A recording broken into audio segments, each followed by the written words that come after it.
Султанбай Абдрашитовичке берилет. Гүлнар Маришевна мен биякта. Саламатсызбы? Мен сиз жөнүндө жакшы ойдомун.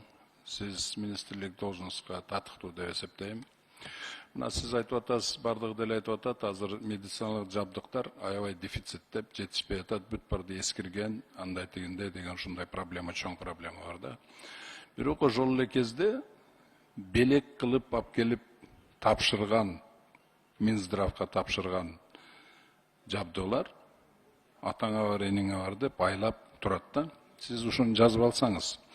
Самаркандык айылы, Баткен районунда Самаркандык айыл деген бар.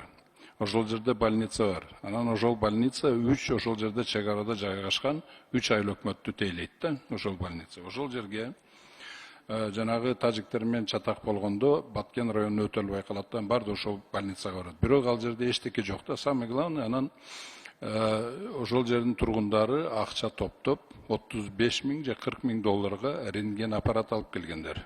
Южнокорейский. Уже 9 ай болуп калды.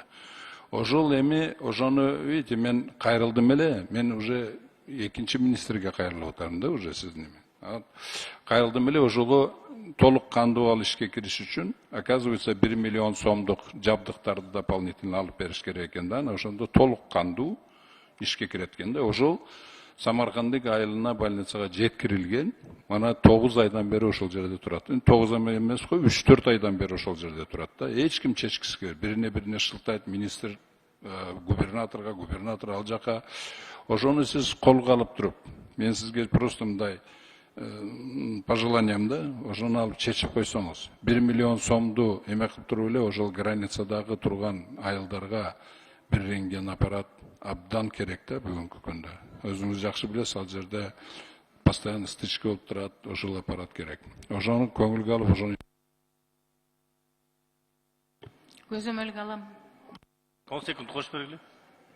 көзөмөлгө алып, анан мага ошону качан айтасыз, бир жуманын ичинде мага эме кылып коюңузчу. Ошол жерде уже элдер уже тажап атат да, активисттер жүрөт. Ошону мага жообун берип койсоңуз. Бир жуманын ичинде. Рахмат.